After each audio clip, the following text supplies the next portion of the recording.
नमस्कार मित्रांनो, लग्नानंतर होईलच प्रेम या मालिकेच्या 4 मेच्या भागामध्ये काल आपण बघितलं मित्रांनो, जसं हा विजय असतो तो काव्याला त्रास देत असतो आणि काव्या बरोबर त्याला सडेतोड उत्तर देते.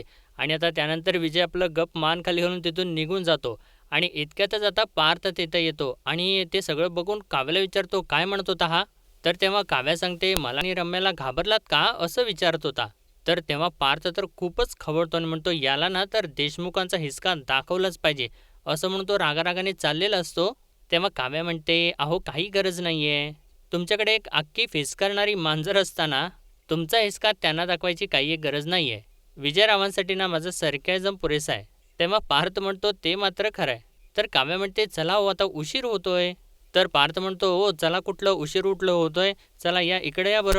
तर तेव्हा काव्या त्याच्या हातामधला ज्यूस बघून तोंड वाकडं करत असते. तर पार्थ तिचा हात पकडून तिला घेऊन येतो आणि बसवतो आणि म्हणतो, बसा बसा, मस्त असं गाजर बीट असं ज्यूस केलेला आहे. तर तेव्हा काव्या म्हणते, गाजर बीट यॉक यॉक, मला तर नको, अजिबात नको आहे. तेव्हा पार्थ म्हणतो, काय नको आहे, अहो एवढं प्रेमानं बनवून आणले, घ्या, मस्त लागेल, घ्या बरं. अहो याने ना रक्ताभिसरण चांगलं होतं, घ्या घ्या. तेव्हा काव्या म्हणते, धनी किती काळजी हो तुम्हाला, पण हे 2-2 ग्लास कशाला? तेव्हा पार्थ सांगतो, एक माझ्या कारभारणीला आणि एक माझ्या बाळाला. तेव्हा काव्या म्हणते, हुशारच आहात की, त्याच्यापेक्षा एक काम करा ना, एक बाळाच्या आईला आणि एक बाळाच्या बाबांना. तेव्हा पार्थ म्हणतो, म्हणजे काय, मी प्यायचं आहे? आणि म्हणतो, पितो की मग, मी काय घाबरते की काय, असं म्हणून ते ज्यूस घेतो आणि एक घोट पितो आणि परत तोंड वाकडं करतो.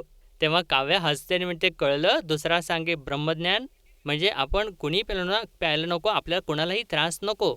तेव्हा पार्थ म्हणतो, एक मिनिट, मी प्यायलो तर तुम्हालाही प्यायला लागेल हं? म्हणजे मी तुमच्यासाठी, म्हणजे आपल्या बाळासाठी पिऊ शकतो. आणि वरती बघतो आणि देवाला म्हणतो, तर देवा वाचव रे, असं म्हणून तोंड वाकडं करत करत ते ज्यूस पिऊ लागतो. तेव्हा काव्य तर त्याच्या अगोदरच ज्यूस पिऊन रिकामी होते आणि म्हणतोय, बघा मी प्यायलोय, आता तुम्ही प्या. असं म्हटल्यानंतर तो बघतो काव्याकडे, तर काव्याने तर ते ग्लास संपवलेला असतो. तर पार्थ म्हणतो, नक्की संपवलंय ना, का ओतले कुठं, जीभ बघू. असं म्हटल्यानंतर काव्य जीभ दाखवते. तर पार्थ हसतो आता आणि म्हणतो, गुड गर्ल गुड गर्ल, आणि चला बरं, मी आता तुम्हाला क्लासला सोडतो, उशीर होतोय. तेव्हा काव्य म्हणते, नाही नाही, काय गरज नाही आहे, नाहीतर तुम्हाला ऑफिसला पोचायला उशीर होईल. तेव्हा पार्थ म्हणतो, काव्या, जर का तुम्ही 2-2 जबाबदाऱ्या सांभाळू शकता, तर मी मग काम आणि तुम्हाला सांभाळेन. तर तेव्हा काव्या खुश होते आणि म्हणते, चला चला ना आता. असं बोलून हे मित्रांनो दोघंसुद्धा आता तिथून निघून जातात. आणि तेव्हाच आता विजय जो असतो तो खाली येतो आणि तो सगळं काही ऐकत असतो आणि म्हणतो, काव्या, एक वेळ आय एस होऊ देईन, पण आई नाही. एक प्लॅन फेल गेला म्हणून काय झालं, दुसरा अजून एक प्लॅन शिजतोय की डोक्यात. तुझी तर वाट लावेनच मी, पण या देशमुखांचं अख्खं घर पोखरून पोखरून त्यांची सगळी काही नष्टच करून टाकेन मी. आणि विसरू नका, मास्टर माइंड आहे मी. तर मित्रांनो, याचं असं चालू असतं. आणि आता दुसरीकडे नंदिनी कोणाबरोबर तरी फोनवरती बोलत असते. म्हणते, मी काय म्हणते, तुम्ही एक वेळ आनंद निवासवरती या ना, आपण भेटून बोलूया. खूप दिवस झालं आपलं भेटणं पण झालेलं नाही आहे. एकदा निवांत मेळ मिळाला की या, असं ती बोलत असते आणि मागून जीवा येऊन उभारलेला असतो. आणि एकदम तिने फोन ठेवल्या ठेवल्या मागून तिला फुंकर मारतो आणि नंदिनी घाबरतेच. तर तेव्हा नंदिनी त्याच्याकडे बघते आणि म्हणते, अरे वा, कोणीतरी खूप हॉट दिसते आज. तर तेव्हा जेव्हा म्हणतो, बायकोसाठी करावं लागतं. मी म्हटलं होतं ना तुला, की आपण बाबा होणार असलो, पण आधी आपण जीवांदिनी आहोत.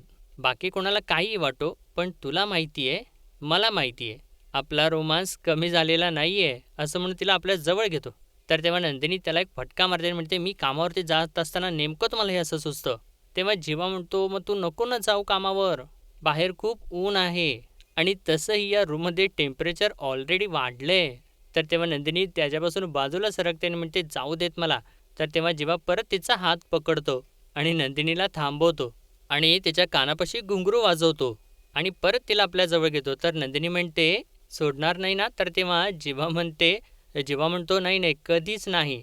तर तेव्हा नंदिनी म्हणते, टॉवेलबद्दल बोलले मी, असं म्हणून ती हसू लागते आणि म्हणते, जा कपडे बदलून या, उशीर होतोय मला, असं म्हणून ती चाललेली असते. परत जीवा तिचा हात पकडतो आणि म्हणतो, अगं सकाळच्या अजून एका गोष्टीला उशीर होतोय. तर नंदिनी विचारते, कुठल्या? तर तेव्हा जीवा म्हणतो, मॉर्निंग किस, आणि म्हणतो, हे मॉर्निंग किस या गालावरती पाहिजे आणि गालांवरती ॲक्च्युली नको आहे, तर ओठांवरती पाहिजे. असं म्हटल्यानंतर नंदिनी लाजते आणि तिथून चाललेली असते. तर तेव्हा जीवा म्हणतो, मी तुला भटकायला नको आहे ना, तुझ्यापासून सटकायला नको आहे ना. तर तेव्हा नंदिनी फटका मारते, म्हणते, भटकाच तुम्ही, मग तुम्ही आहात आणि मी आहे. आणि त्याला पकडते आणि म्हणते, आज तुमची विकेट काढणार आहे मी. तर तेव्हा जेव्हा म्हणतो, मी तर ना क्लीन बोल्ड व्हायला तयार आहे. आणि तेव्हा नंदिनी आता जीवाला किस करणार असते इतक्यातच आशाताई तिथे येते. आणि एकदमच आतमध्ये आल्यानंतर ते बघितल्यानंतर म्हणते, सॉरी सॉरी मला माहिती नव्हतं. तर तेव्हा नंदिनी म्हणते, अगं काय नाही काय नाही, जीवांच्या डोळ्यामध्ये काहीतरी खुपत होतं ना, ते मी बघत होते. आणि जीवाला विचारते, हो का नाही हो जीवा? तर तेव्हा जीवासुद्धा हो हो म्हणतो. आणि म्हणतो, हल्ली ना मला घरातल्या बऱ्याच गोष्टी खुपतायत. आणि त्यानंतर नंदिनी म्हणते, तुम्ही आता चेंज करून खाली या, आम्ही वाढतो. असं म्हणून आशाला घेऊन ती तिथून निघून जाते. तर तेव्हा जीवा वैतागतोच, म्हणतो, अरे यार आम्ही किस करायला जवळ आलो ना की लगेच कुठून सायरन वाजतो काय? दरवेळी कोणी ना कोणीतरी टपकतच असतो. आणि त्यानंतर मित्रांनो, आता सगळेजण जेवायला बसलेले असतात तर तेव्हा आशा तर हसतच असते. तर विक्रम म्हणतो, अरे काय ही नुसतं खाली आल्यापासून हसतेच नुसती. आणि जेवायला विचारतो, काय रे तुला काय माहिती आहे का? आणि तेव्हा आता पार्थ विचारतो, पण ठीक आहे आई कुठं आहे? इतक्यातच मानिनी येते. तर तेव्हा नंदिनी मानिनीकडे बघते आणि तुमचे डोळे असे का दिसत आहेत असं विचारते. तेव्हा मानिनी तो विषय टाळते आणि म्हणते, नाही नाही काहीच नाही. आणि काव्य कुठं आहे असं विचारते. तर तेव्हा पार्थ सांगतो, त्या गेल्यात क्लासला, म्हणजे मीच सोडलं. तर तेव्हा मानिनी म्हणते, एवढ्या सकाळी म्हणजे मला एवढा उशीर झालाय का उठायला? तर नंदिनी म्हणते, नाही आई असं काहीसुद्धा नाही आहे. एकाच दिवशी लागली एका अशी झोप तर काय हरकत आहे? तर मानिनी म्हणते, बापरे उपमा वगैरे सगळं तूच केलंस? सॉरी गं फारच उशिरा उठले हं मी. आणि धावपळ सगळी तुला करायला लागली ना? तर तेव्हा नंदिनी म्हणते, अजिबात नाही, फॉर अ चेंज मिथून काकांनी सगळं काही चिरून ठेवलेलं होतं. मला फक्त फोडणी घालायला लागली. तर मानिनी विचारते, काव्य काही खाऊन गेली का? तर तेव्हा पार्थ सांगतो, नाही मॉर्निंग सिकनेस, म्हणजे सकाळी काहीतरी खाल्लं की मळमळतं ना. तर मानिनी विचारते, म्हणजे काहीच दिलेलं नाहीस तू? तर पार्थ सांगतो, गाजर बीटचा ज्यूस पाजलाय. तर नंदिनी सांगते, हो आणि सफरचंदसुद्धा घेऊन गेले जाताना. काळजी नका करू. तेव्हा मानिनी म्हणते, मग ठीक आहे, पण खरं सांगू का, इतकी धावपळ ना काव्याने करू नये. म्हणजे तिचं जे काही ध्येय आहे ते तिने साध्य करावंच, पण आता या दिवसात तिने काळजी घ्यायला हवी ना. तर तेव्हा विक्रम म्हणतो, अगं हो काव्य आहे ती करणार, ती दोन्ही गोष्टी कंप्लीट करणार, तू नको काळजी करूस. तेव्हा मानिनी म्हणते, दोन जीवांची आहे ती, तिला काही झालं तर? तर तेव्हा जेव्हा म्हणतो, एक एक मिनिट, तिला कशाला काय होईल आणि तुला काय झालं नेमकं? काय चाललंय तुझं? तेव्हा नंदिनी म्हणते, काय झालंय आई? हे बघा तुम्ही काही काळजी करू नका, मी घेईन तिची काळजी, आपण सगळे मिळून तिची काळजी घेऊ. तेव्हा मानिनी म्हणते, मग ठीक आहे, तू आहेस ना घरी? मग ठीक आहे. तर विक्रम म्हणतो, अगं ती कुठे आहे घरी? तिला पण जायचं ना आनंद निवासला. तेव्हा मानिनीला परत टेन्शन येतं, म्हणतो, झालं म्हणजे तूही बाहेर जाणारच आहेस? तर तेव्हा आता जेव्हा म्हणतो, फायनली आई तिच्या फेवरेट सुनेवरती चिडली आहे, असं म्हणतो, हसू लागतो. तर तेव्हा मानिनी आता त्याच्यावरती भडकते, म्हणते, तू गप्प बस, तू पाळणा परत केलास का? तर तेव्हा जेव्हा म्हणतो, आज आज आज येणार आहेत न्यायला. तर तेव्हा मानिनी म्हणते, तो माणूस जर का आज आला नाही ना तर मी तुला घरी घेणार नाही. तर पार्थसुद्धा ओरडतो, म्हणतो, हा तुझी स्वतःची झोपायची सोय बघायची बाहेर कुठेतरी. तर तेव्हा विक्रम म्हणजे नाही, अरे तिथे कोपऱ्यावरचा आपला भाजीपाव आलाय ना, तिथे जाय मस्तपैकी आणायचं जाऊ. तर पार्थ हळूच म्हणतो, मला पण घेऊन येताना. तेव्हा मानिनी चिडते आणि विक्रमला म्हणते, अहो काय शिकवताय तुम्ही त्याला? मी ओरडले ना त्याला. करा करा सगळ्यांनी चेष्टा करा माझी. या घरात ना मी चेष्टेचा विषय झालेली आहे. जाऊ देत, मी ना गुरुजींकडे जाते, जागाच घेऊन येते तुमच्या दोघींच्यासाठी. आणि माझ्या वेळेला सुद्धा दिला होता त्याने. तर तेव्हा विक्रम म्हणतो, हो हो तो आपला सुरक्षा कवच धागा. तर तेव्हा पार्थ म्हणतो, ओ सुरक्षा कवच, हा गुरुजी लाईफ इन्शुरन्स कव्हर एजंट आहेत, मला माहिती नव्हतं. असं म्हटल्यानंतर मान्य अजून चिडते त्याच्यावर आणि म्हणते, तुलाही काही वाटत नाही, फार बोलायला लागलायस तो अलीकडं. आणि विक्रमला म्हणते, फटका द्या त्याला. तर तेव्हा विक्रम म्हणतो, अरे बाप होणार आहे तो आता, म्हणजे एका आजा न होणाऱ्या बापाला मारायचं नसतं बाबा, असं म्हणतो, हसू लागतो. तेव्हा मानिनी म्हणते, हसू नका तुम्ही, आणि सगळे तुम्ही आता चौघेजण हसण्यावरच न्या फक्त, असं म्हणून ती जास्त चिडते. तेव्हा मिथून काका म्हणतो, आय डोंट लाईक दिस, हा तुम्हाला सांगतो, माझ्या बहिणीची अजिबात चेष्टा करायची नाही, नाहीतर तुम्हाला कोड सोडवायला सांगेन मी, मला अजिबात आवडत नाही ते. तेव्हा नंदिनी म्हणते, आई तुम्ही यांच्यामधल्या कुणाचंही म्हणणं मनाला लावून घेऊ नका, मला गुरुजींकडे जायचंय ना, तुम्ही जा आणि तो धागा घेऊन या, मी नक्की बांधून घेईन. तर तेव्हा मिथून काका म्हणतो, क्या बात आहे Nandini, I agree with you, I like this. आणि मानिनीला म्हणतो, वहिनी नाव स्माईल प्लीज. तर नंदिनी ते, आई करा ना स्माईल, आणि आता छान बाय पण करा ना मला प्लीज, मला खरंच खूप उशीर होतोय. तर जेव्हा म्हणतो, बरं चल मी तुला पटकन बाईकवरून सोडतो. तर अरे बाईक का? वेडा वगैरे झालेस की काय, कारने जायचं. तर तेव्हा जेव्हा म्हणतो, कार ना काल मी सर्व्हिसिंगला दिली आहे. तेव्हा मानेने म्हणते, नाही नाही बाईकने तर मी तुला जाऊच देणार नाही, तू एक काम कर, तू यांची गाडी घेऊन जा. विक्रम म्हणतो, मला पण जायचं ना साईट व्हिजिटला. तेव्हा मानेनी सांगते, तुम्ही रिक्षाने जा. तर तेव्हा विक्रम म्हणतो, कोण आहे मी? विक्रम देशमुख. असं म्हटल्यानंतर मानेनी बोटच करते त्याला. तर विक्रम म्हणतो, "बरं, बरं ठीक आहे, मी जातो रिक्षाने आणि तसंही मला बॉडी मसाजची गरज आहे. मी रिक्षाने जाईन." आणि जिवाला म्हणतो, "अरे बाबा, तिकडे आहे बघ, तिकडे चावी ठेवली आहे टेबलवर. ती घे आणि तिला नेऊन सोड." असं म्हटल्यानंतर आता हे दोघंसुद्धा तिथून निघून जातात. तेव्हा विक्रम म्हणतो, "बरं ठीक आहे, मी आता आवरतो लवकर, मला रिक्षाने जायचं आहे." तर तेव्हा पार्थ म्हणतो, "नाही, नाही, काही गरज नाही आहे. मी सोडतो ना तुम्हाला." तेव्हा विक्रम म्हणतो, "बघितलं का, हा माझा राजा बेटा आहे." असं म्हणतो उठतो आणि आवरायसाठी तर तेव्हा मिथुन काका म्हणतो, "वहिनी डोकं don't tension, I will manage every tension. सध्या मी कोड्यात अडकलोय, जरा मला कोडं सोडवायला मदत करा." छोटंच आहे म्हणजे बघा, म्हण आहे हो, वेळ आली होती पण डॅश डॅश आला नव्हता. तर तेव्हा मानेनी म्हणता एवढं अवघड आहे. तर तेव्हा मिथुन काका म्हणतो, "अहो आय लाईक दिस, काळ काळ." आणि म्हणतो, "आडवं बाळ आणि उभं काळ, क्या बात आहे." मानिनीला परत टेन्शन येतं. तर त्यानंतर मिथुन काका खोलीमध्ये गेल्यानंतर फोनवरती बोलत असतो आणि म्हणतो, "बोल ना श्रेया बाळ, काय बात आहे? हॉस्टेलची फीज नाही भरणार आहे ना मी. कधी भरायची आहे? परवा ना. अरे परवा लांब आहे. अजून 1 दिवस बाकी आहे. आणि माझा बिझनेस ना मस्त सुरू आहे. टेन्शन घेऊ नको. 19-20 होतं ना. नाही पैसे 100% येणार. नाही चालेल तर आपल्या मानिनी वहिनी जिंदाबाद. त्या भरतील फीज. फक्त तू मन लावून अभ्यास कर. काही काळजी करू नको. टेन्शन घेऊ नको. बाय." असं म्हणून तो फोन ठेवून देतो आणि इतक्यातच मागून विजय तिथं येतो आणि मिथुन काकाला विचारतो, "काही टेन्शन आहे का?" तर तेव्हा मिथुन काका म्हणतो, "अरे तुम्हाला कशाला पाहिजेत नसत्या चौकशी? तुम्ही तुमचं काम करा, जा बरं, मी माझं बघतो." तर तेव्हा विजय म्हणतो, "अरे एका घर जावयाने दुसऱ्या घर जावयाशी असं बोलू नये. आय डोंट लाईक दिस." तर तेव्हा मिथुन काका भडकतो आणि म्हणतो, "विजयराव तुम्हाला आधीच सांगतो माझ्या वाटेला जाऊ नका, तुम्ही जा बरं अगोदर इथून." तर तेव्हा विजय म्हणतो, "अहो एवढं भडकताय कशासाठी? बरं सांगा, तुमचा नंबर सांगा. लगेच पैसे ट्रान्सफर करतो ना. आणि मोठी अमाऊंट आहे काय तर डी देतो. शेवटी कसं आहे आपणच एकमेकांना मदत नाही केली तर कोण करणार?" मिथुन काका तर चक्क त्याच्यासमोर हातच जोडतो आणि म्हणतो, "थोर उपकार झाले तुमचे विजयराव. म्हणजे पाय धुवून पाणी पिलं तरी कमी आहे. पण या घरातल्या प्रत्येक माणसाला माझी काळजी आहे." तर तेव्हा विजय म्हणतो, "काळजी असती तर तुमची फिक्स अशी सोय नसती का केली? आणि मला एक गोष्ट सांगा, विक्रम अंकल जीवाला नोकरी देऊ शकतात, तुम्हाला नाही देऊ शकत." असं म्हणतो हसतो आणि म्हणतो, "एनिवे मी माझ्या फर्ममध्ये जॉब बघू का तुमच्यासाठी?" तर तेव्हा मिथुन काका म्हणतो, "त्याचं काय आहे ना विजयराव, नव्याने वाढलेल्या बांडगुळाने ज्या झाडाची मुळं ना खोल मातीत रुजली गेलेत, त्या झाडाला उगाचच आधार द्यायचा प्रयत्न करू नये. कळलं का?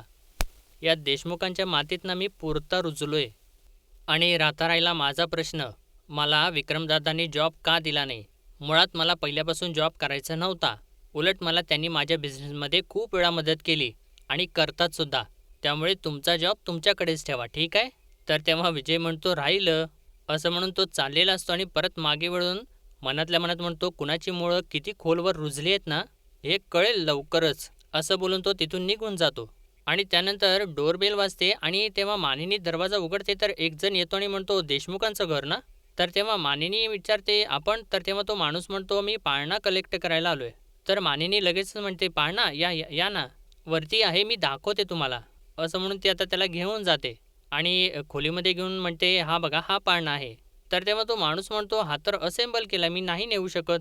तेव्हा मानिनी म्हणते, हे बघा म्हणजे मला कळालं नाही आणि या पाळण्यामध्ये बाळ वगैरे ठेवलेलंच नव्हतं. म्हणजे आमच्याकडे बाळ अजून यायचं आहे. त्यामुळे चांगला आहे हा, वापरलेलाच नाही आहे. तुम्ही घेऊन जाऊ शकता." तर तेव्हा तो माणूस म्हणतो, "अहो तसं नाही ताई. पाळणा घेताना विचारतात, की बाबा तुम्हाला हा पार्ट्समध्ये पाहिजे की असेंबल करून पाहिजे?" तर तेव्हा मानिनी म्हणते, "पण जीवाला कसं हे माहिती नव्हतं?" आणि म्हणते, "बरोबर आहे तुमचं, म्हणजे नियम आता त्याने वाचले नसतील, तर म्हणजे त्यांची चूक झालेलीच आहे. पण मी काय म्हणते, हा पाळणा तुम्ही बघताय ना, वापरलेला नाही आहे, कोरा करकरीत आहे.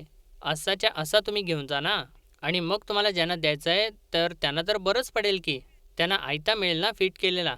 तर तेव्हा तो माणूस म्हणतो, "अहो तेच तर, कोणी फिटिंग करून मागितलं तर देता येईल. पण पार्ट्स मागितलं तर कसं देणार? याला तर स्क्रू वगैरे फिट केलेत. आणि हा जर काढला तर त्याला मार्किंग दिसणार. तुम्ही वापरलेला नाही ठीक आहे, पण दुसऱ्याच्या घरात आला म्हणजे हा पीस यूज आहे ना, कोणी घेणार नाही तो." तेव्हा मानिनीला तर टेन्शन येऊ लागतं. म्हणते, "अहो असं का करताय तुम्ही? तुम्ही प्लीज घेऊन जा ना. मी तुम्हाला मस्त पणं देऊ का?" तर तेव्हा तो माणूस म्हणतो, "पणं चालेल पण हा पाळणा नाही चालणार. कंपनीच्या पॉलिसीमध्ये बसत नाही."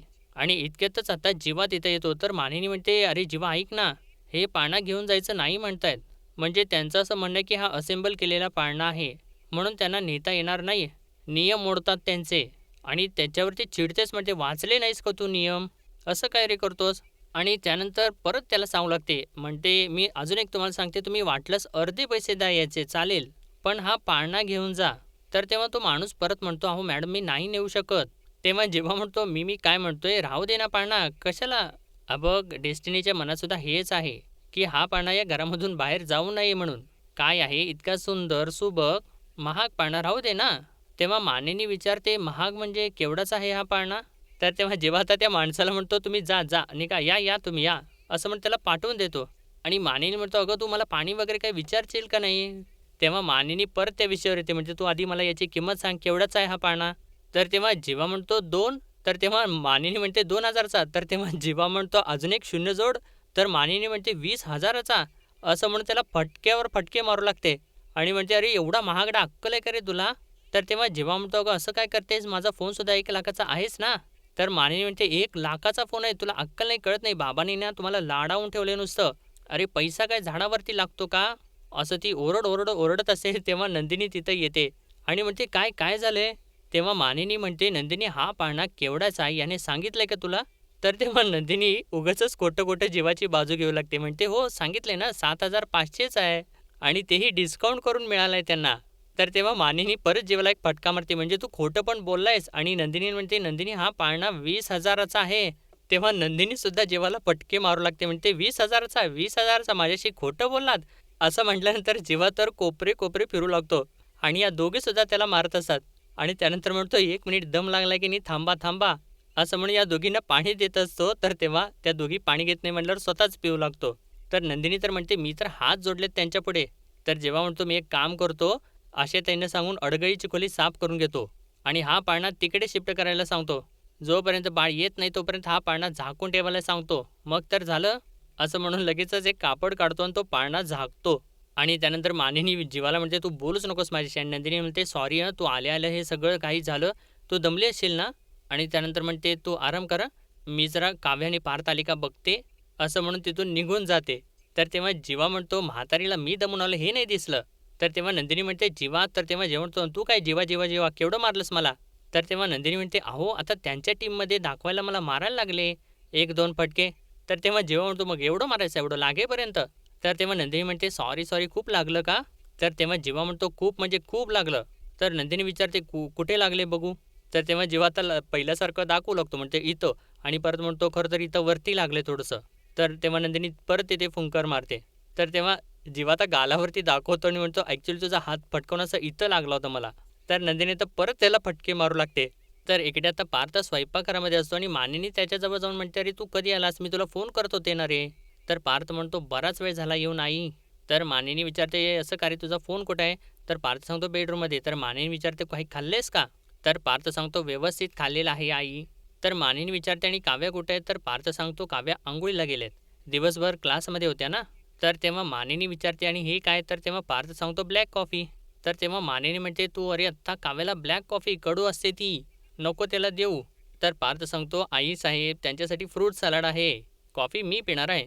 तेव्हा मानिनी म्हणते, "अरे वा, बायकोची काळजी घेतोस हे बघून खूप छान वाटलं." तर पार्थ म्हणतो, "बायकोची काळजी कशी घ्यायची हे बाबांच्याकडूनच शिकलोय ना. तुला आठवते ना युग पोटात होता तेव्हा रात्री 2:30-3 वाजता काहीतरी तुला डोहाळे काय आईस्क्रीम खायचे डोहाळे लागले होते. तू बाबांना बोलून घेतलं की मला आत्ताच्या आत्ता आईस्क्रीम खायचं आहे. तर बाबा म्हणत होते आपण सकाळी घेऊन येऊयात, तर तू नाही आत्ताच्या आत्ता खायचं आहे आणि तुझ्यामुळे माझी आणि जीवाची चंगळ झाली ना. बरं आईस्क्रीम शोधायला आपण किती फिरलो मग नंतर चौपाटीच्या इथे एक आईस्क्रीमचा गाडा होता. बाबांनी त्याला गाठलं, बंद केलेला गाडा उघडायला लावला आणि बायकोला आईस्क्रीम खाऊ घातलं. काव्याला अजून डोहाळे लागलेले नाही आहेत, नशीब आहे." आणि असं तो बोलत असतो तर मानिनी आता परत टेन्शनमध्ये येते आणि त्याच्या डोळ्यात पाणी येतं. तर तेव्हा पार्थ विचारतो, "अगं काय झालं? डोळ्यात पाणी का आले तुझ्या?" तेव्हा मानिनी म्हणते, तुला काय सांगू अरे मन आजकाल ना थाऱ्यावर नसतं आणि असं वाटतं की काहीतरी मला संकेत मिळत आहेत की काहीतरी अघटित घडणार आहे." तर पार्थ म्हणतो, "आई तुझी काळजी कळते मला आणि तू काव्याच्या बाबतीत खूप टेन्शन घेतलंयस, त्यामुळे अति काळजी करतेस. मे बी तू आधी आई होतीस, मग सासू झालीस, आता आजी होणार आहेस. म्हणून इतकी काळजी करतेस, पण करू नकोस. आता आजी होणार आहेस ना, मग हे धर फ्रूट सॅलडचा एक घास खा." तेव्हा मानिनी म्हणते, "अरे नोकर आहे, तू बायकोसाठी केलेस ना?" तर पार्थ म्हणतो, "बायकोसाठी केले म्हणून आईने खाऊ नये असे कुठं लिहून ठेवले?" तर मानिनी एक घास खाते आणि म्हणते, "छान केलेस रे, हाताला चव आहे तुझ्या. आणि तू कशाला रात्रीची कॉफी पितोयस?" तर पार्थ सांगतो झोप पळवायला. ऑफिसची कामं पेंडिंग आहेत ग खूप. तेव्हा मानिनी म्हणते घरी आलं तरी तुमचं काम संपत नाही ना? तर पार्थ सांगतो हो ना, रम्याने रिझाईन केलंय. रम्याची जी कामं आहेत ती मलाच करावी लागतायत. आता नवीन कोणीतरी रिक्रूट होईपर्यंत मलाच बघावं लागेल. तेव्हा मानिनी म्हणते सापडेल सापडेल नवीन कोणीतरी छान सापडेल. तू नको काळजी करूस. तर तेव्हा पार्थ म्हणतो या गोष्टीसाठी तुझ्या तोंडात फ्रूट सॅलड असं म्हणून तिला अजून एक घास भरवतो. तर इकडे आता विजय परत त्या सरजींच्या सोबत बोलत असतो. म्हणतो सरजी आता मजा यायला लागली हां. आता कहाणीमध्ये ट्विस्ट आलाय. स्टोरीमध्ये ना आता नवीन कॅरेक्टरला एंट्री द्यायची वेळ आली आहे. अहो म्हणजे काय दुसरा दोघात तिसरा येणं सुखकारक असतं. पण दोघात तिसरी येणं असं म्हणून तो हसू लागतो. घातक असतं ना. असं म्हणून तो आता फोन ठेवून देतो.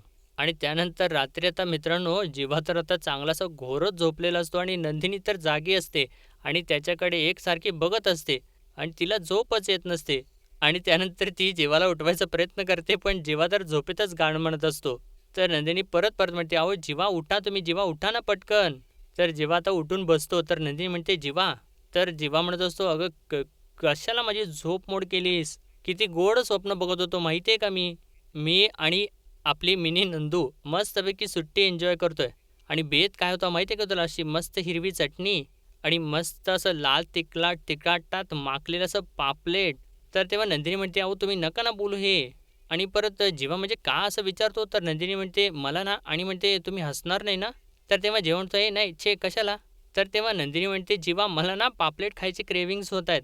तर तेव्हा जीवाला टेन्शन येतं आणि तो म्हणतो काय पापलेट. तर तेव्हा नंदिनी म्हणते हो पापलेट. तुम्ही म्हणायचं नाही का मला रात्री की तूच माझी सुरमई तूच माझा पापलेट. बस काय आपल्या मुलीने ऐकलं सगळं आणि कॅच केलं. तर तेव्हा जेव्हा हसतो आणि म्हणतो करू दे की अरे आपली मुलगी कॅच नाही करणार तर कोण करणार. तिला तिच्यासाठी काय पण काय पण. पण तू ना आता झोप उद्या ना मी तुला लंचला असं मस्तपैकी फ्रेश खाऊ घालतो. असं म्हणतो झोपतो. तर तेव्हा नंदिनी त्याला परत उठवते आणि म्हणते तुम्ही ऐका ना उद्या लंचला नाही आत्ता. तर तेव्हा जेव्हा म्हणतो आत्ता बरं ठीक आहे चल आणतो पटकन. तर तेव्हा नंदिनी म्हणते अहो आणतो काय आणतो तुम्ही काय खाडीत गळ टाकून बसणार आहात का की समुद्रात जाळं फेकणार आहात तुम्ही. तर जेव्हा म्हणतो म्हणजे काय. तर तेव्हा नंदिनी म्हणते अहो काय म्हणजे काय म्हणजे आत्ता कसं मिळणार पापलेट. तर तेव्हा जेव्हा म्हणतो अगं असं काय करतेस नंदिनी 7 वाजेपर्यंत मार्केट उघडलेले असतात ऑलरेडी. मी काय करतो माहिती काय मस्तपैकी असं मार्केटमध्ये जातो आणि आपल्या ओळखीची एक फिशवाली आहे तिच्याकडून ना मस्तपैकी फ्रेश फ्रेश पापलेट घेऊन येतो. आणि जेव्हा शेफ जेवाला हे सगळं काही बनवायला फार काही वेळ लागत नाही. मग मस्तपैकी असं त्याच्यावरती हिरवं वाटण लाल तिखट आणि असं अर्धा लिंबू मस्तपैकी असं पिळतो आणि मसाल्यामध्ये माखलेलं असं ते पापलेट असं गरम तव्यावरती पॅनवरती ना तेल टाकून असं चर्र तू बघच तू असं तो म्हणत असतो. तर तेव्हा नंदिनी म्हणते अहो जेव्हा तुम्ही घड्याळ बघा 3 वाजलेत रात्रीचे. तर तेव्हा जेव्हा घड्याळ बघतो आणि म्हणतो अगं 3 पण नाही 3ला 5 कमी आहेत अजून. अगं काय चाललंय तुझ्या क्रेविंगला काहीतरी काळ वेळ आहे का नाही. यावेळी कुणी पापलेट खातं का. तर तेव्हा नंदिनी म्हणते मग कशाला तुम्ही तोंडाला पाणी सुटेल एवढं वर्णन केलं पापलेटचं. मला आत्ताच्या आत्ता हवेत पापलेट. आणि म्हणते मला आत्ताच्या आत्ता हवे आहेत. तर तेव्हा जेव्हा म्हणतो बरं ठीक आहे थांब थांब पॅनिक होऊ नकोस बघतो मी काय करता येईल ते. असं म्हणून स्वतःचीच पाठ थोपटतो आणि म्हणतो अरे भाईसाब काय सुचलंय. तर नंदिनी विचारते काय सुचलंय. तर तेव्हा जेव्हा म्हणतो काय ना भाऊचा धक्का. भाऊच्या धक्क्याला ना पहाटे 4 वाजताच ना मोठमोठ्या ना बोटी येतात. अशी फ्रेश मासळी त्यांना इथून निघतो फ्रेश मासळी घेतो पापलेट घेऊन येतो. तर तेव्हा नंदिनी म्हणते अहो ऐका ना घरच्यांना कळलं तर ते काय म्हणतील. म्हणजे आजच्यावारी आपण खात नाही ना. तर तेव्हा जीवा म्हणतो अरे यार माझ्या लक्षातच नाही आलं यार. पण सोड ना आपण कुठे खातोय. आपण आपल्या मिनी नंदिनीचे लाड करतोय. आपण तिला खाऊ घालतोय. आणि आपल्या मुलीला एन्जॉय करू दे ना. मोठ्या झाल्यावर बघू पाळू वार वगैरे. असं म्हणून तो आता तिथून निघून जातो. तर तेव्हा नंदिनी तर खुश झालेली असते म्हणते येते येते पापलेट. तर मित्रांनो आजचा भाग इथेच संपतो आणि पुढील भागामध्ये आपण पाहणार आहोत. आता जीवाने पापलेट आणलेलं असतं मित्रांनो. आणि तेव्हा नंदिनीला आता टेन्शन आलेलं असतं आणि ती म्हणत असते जर घरच्यांना कळलं की आपण आजच्यावारी पापलेट खाल्ले तर. तर जेव्हा म्हणतो अगं असं काही सुद्धा होणार नाहीये तू नको टेन्शन घेऊ चिल चिल. असं तो बोलत असतो इतक्यातच मानिनी आता जेव्हा अशी हाक मारते तर नंदिनीला अजून टेन्शन येतं. तर इकडे मित्रांनो तर त्यानंतर वसू जी असते ती विजयला म्हणत असते एक प्लॅन फसलाय ना मग दुसरा प्लॅन करा. काव्याच्या आणि नंदिनीच्या आईचं 2-3दा काहीतरी मिसकॅरेज झालं होतं असं ती सांगते. आणि तेव्हा विजयच्या डोक्यामध्ये आता नवीन प्लॅन चालू होतो. तर त्यानंतर आता शारदा नंदिनी आणि काव्याला भेटते आणि म्हणते माझ्यावेळी जे काही झालं होतं ते तुमच्या बाबतीत होणार नाहीये. त्यामुळे तुम्ही दोघीजणी तसा काही विचारही करू नका. तर तेव्हा काव्या म्हणते, आई आम्ही तसला कुठलाही विचार करत नाही आहे, तू काहीसुद्धा टेन्शन घेऊ नकोस आणि जे काही जर होणारच असेल तर माझ्या बाबतीत होऊ देत, ताईवरती काहीही संकट यायला नको. असं ती बोलत असताना नंदिनी आता काव्यावरती चिडतेच. तर इकडे आता विजय वसूला म्हणतो, तसा आहे माझ्याकडे एक प्लॅन. आणि तेव्हा वसू तर एक्साईट होते आणि काय काय असं त्याला विचारत असते. तर बघूयात मित्रांनो आता विजयच्या डोक्यात काय प्लॅन शिजतो आणि तो परत ऑब्व्हियसली कसा तोंडावरती आपटतो. तर मित्रांनो आजच्यापुरतं एवढंच आणि भेटूया परत उद्याच्या भागामध्ये. तोपर्यंत आपल्या व्हिडिओला लाईक शेअर आणि सबस्क्राईब नक्कीच करा. धन्यवाद.